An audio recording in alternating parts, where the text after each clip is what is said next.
حامد میر کی جانب سے اور جاوید چودھری نے جو ایک تماشا کھڑا کیا ہوا ہے، اور وہ ایک انٹرویو کا جو ایک شوشہ ہے، پوری قوم جانتی ہے کہ کیا معاملات ہیں۔ وہ ایک بات کہہ رہے تھے فروغ نسیم صاحب کی۔ اب برسٹر فروغ نسیم صاحب ایک لائق قانون دان تو ہیں، لیکن وہ ہماری جو اسٹیبلشمنٹ ہے اس کے خاص آدمی ہیں، اور جب ایم کیو ایم کو کہا جاتا تھا کہ آپ کے بندے کو وزیر قانون بنایا ہوا ہے، ایم کیو ایم یہ تسلیم کرنے کو تیار نہیں تھی کہ فروغ نسیم ہمارا بندہ ہے۔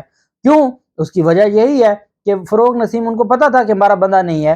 جو وزیر قانون تھا استعفیٰ دے کے جاتا تھا، قمر باجوہ صاحب کا جو ان کی وکالت کرتا تھا، اور پھر واپس آ کے وزیر قانون بن جاتا تھا۔ تو وہ تو سب کو پتہ ہے۔ اب حامد میر پتہ نہیں کس کو بے وقوف بنانا چاہتے ہیں، قوم تو ساری چیزیں جانتی ہے۔ بہرحال پنجاب اور خیبر پختونخوا میں جلد دکانیں بند کرنے کا جو فیصلہ تھا، پنجاب اور خیبر پختونخوا نے وفاق کے اس فیصلے کو مسترد کر دیا ہے۔ پنجاب اور خیبر پختونخوا کا کہنا ہے کہ جب آپ ہمیں اپنے مشوروں میں شامل نہیں کریں گے اور آپ ہمارے اوپر مسلط کرنا چاہیں گے، تو ہم ایسی بات نہیں مانیں گے جو ہمارے صوبوں یا ہماری عوام کے لیے نقصان دہ ہوگی۔ میاں اسلم اقبال نے کہا کہ امپورٹڈ حکومت کے فیصلے پنجاب حکومت کو قبول نہیں ہیں۔ انہوں نے کہا کہ وفاقی حکومت نے یہ فیصلہ کرنے سے پہلے صوبوں سے مشاورت تک نہیں کی، فیصلوں سے بے روزگاری بڑھے گی۔ خیبر پختونخوا حکومت کے ترجمان برسٹر سیف نے کہا کہ وفاقی حکومت نے توانائی بچت کے فیصلوں پر مشاورت ہی نہیں کی۔ انہوں نے کہا کہ پالیسی پر عمل درآمد کے حوالے سے ہم تاحال کوئی فیصلہ نہیں کیا، لیکن ہم اس طریقے سے ون سائیڈڈ اگر آپ فیصلے کریں، اسلام آباد میں 27 کلومیٹر کی حکومت بیٹھ کر فیصلے کرے، اور آپ توانائی کے معاملات تو بل بھی تو ہم ہی دیتے ہیں نا، کوئی 27 کلومیٹر کی تو نہیں نا، جو وہاں پہ رہنے والے آپ کے شہری ہیں وہی سارا بل دیتے ہیں، تو وہ تو پنجاب کے لوگ دیتے ہیں، خیبر پختونخوا کے لوگ دیتے ہیں، اور سب سے زیادہ بل تو پنجاب کے لوگ دیتے ہیں۔ ابھی بھی کراچی کے کئی علاقے وہاں بل ہی نہیں دیا جاتا، سندھ میں اندرون سندھ میں بل کوئی نہیں دیتا، بلوچستان میں بل کوئی نہیں دیتا۔ تو یہ آپ کہیں کہ جی آپ مشاورت بھی نہ کریں اور پنجاب حکومت آپ کی بات مان لے، تو یہ میرے خیال میں ویسے ہی درست نہیں ہے۔ اور یہ جو فیصلہ ہے پاکستان تحریک انصاف کی حکومت کا کہ 8 بجے سے تو شہروں میں تو کام ہی شام کے بعد شروع ہوتا ہے، تو 8 بجے آپ دکانیں بند کر دیں گے۔ اسلام آباد کا انوائرمنٹ کچھ اور ہے۔ جب ہم کراچی کی بات کرتے ہیں، لاہور کی بات کرتے ہیں، بڑے شہروں کی بات کرتے ہیں، وہاں تو 11-12 بجے تک رات کو ایک روٹین میٹر ہے، کام چلتا رہتا ہے، تو آپ 8 بجے بند کر کے ان کو، اسلام آباد کو تو اتنا نقصان نہیں پہنچے گا، لیکن آپ ساتھ راولپنڈی کو دیکھ لیں، آپ ساتھ لاہور کو، فیصل آباد کو دیکھ لیں، تو وہ اتنا افورڈ ہی نہیں کر سکتے۔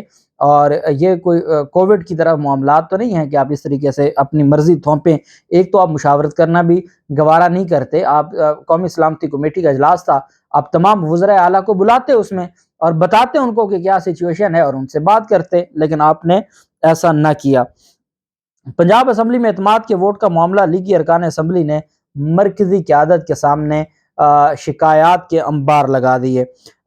اسلام آباد میں شہباز شریف سے ملاقات میں ارکان پنجاب اسمبلی نے شکوہ کیا کہ ہر بار نظر انداز کیا گیا، صرف ضرورت پڑنے پر ہمیں استعمال کیا جاتا ہے۔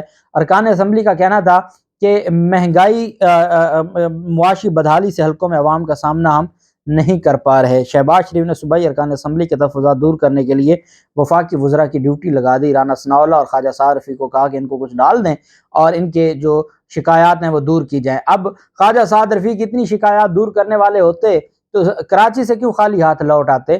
تو یہ اب ان لوگوں کو بھی پتہ ہے، پنجاب کے جو ایم پی ایز ہیں ان کو بھی پتہ ہے کہ ان کے ہاتھ کیا آیا ہے، کچھ بھی نہیں آیا۔ 5 سال ہونے والے ہیں، اور پنجاب میں جو مسلم لیگ نون کے تھے ان کے، آپ مریم نواز کو ہی آج آپ نے اپنا چیف آرگنائزر بنایا اور سینئر نائب صدر بنایا۔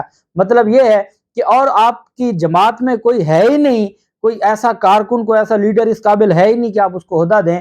وہی شریف خاندان، وزیر اعلیٰ بنے گا حمزہ شہباز بنے گا، اپوزیشن لیڈر بنے گا حمزہ شہباز بنے گا، وزیر اعظم بنے گا نواز شریف یا شہباز شریف بنے گی، اپوزیشن لیڈر بنے گے شہباز شریف بنے گے، پارٹی کی قیادت کرے گی مریم نواز کرے گی۔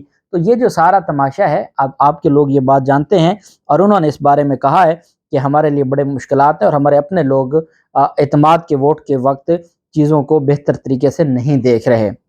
بہرحال اعظم سواتی کا جو معاملہ ہے، اعظم سواتی کو جب گرفتار کیا گیا تو گرفتاری کے بعد ان کے ساتھ بہت زیادتیاں ہوتی رہیں اور وہ بہت زیادہ ڈسٹرب بھی تھے، تو ان کی درخواست ضمانت 1 ہفتہ ان کو بلوچستان میں رکھا، پھر وہاں سے بلوچستان ہائی کورٹ نے آئین اور قانون کے مطابق فیصلے دیے۔ پھر سندھ ہائی کورٹ میں معاملہ چلا گیا، سندھ میں یہ لے گئے، اور سندھ میں پھر سندھ ہائی کورٹ کے فیصلے بڑے خوبصورت فیصلے تھے جنہوں نے ریلیف دیا۔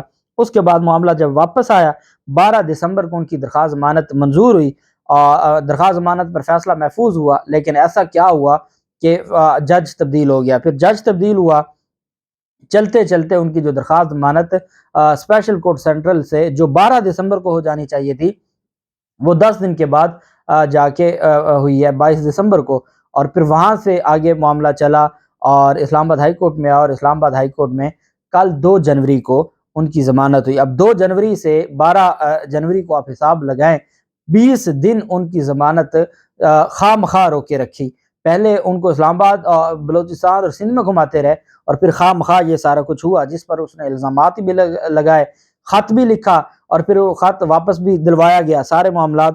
اب آنریبل چیف جسٹس عامر فاروق صاحب کہتے ہیں، آخری جو پیراگراف ہے کہ needless to observe that in case the petitioner repeats the offense، اگر دوبارہ گستاخی کی، the law shall take its course and the respondents may take an appropriate application for recalling of the instant order، کہ اگر اعظم صفاتی نے دوبارہ اپنا offense repeat کیا، مطلب دوبارہ کوئی ٹویٹ کیا یا کسی کی گستاخی کی، تو اس پر جو رسپونڈنٹس ہے، ایف آئی اے ہے، ان کے پاس حق ہے، اور وفاقی حکومت کے پاس حق ہے کہ وہ درخواست دے کہ میرا جو یہ آرڈر ہے اس کو ریکال کروا لیں اور ان کی ضمانت منسوخ کروا دیں۔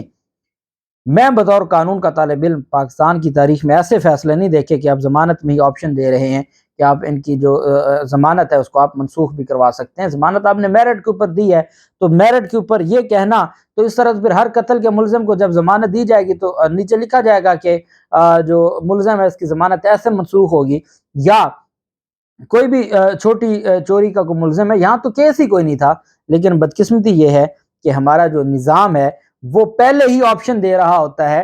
اب اگر کسی نے کوئی غلط کام کیا ہے تو اس کیس میں، ایک کیس ہے اس میں اس کے اوپر الزام نہیں بنتا، تبھی تو آپ نے ضمانت دی ہے۔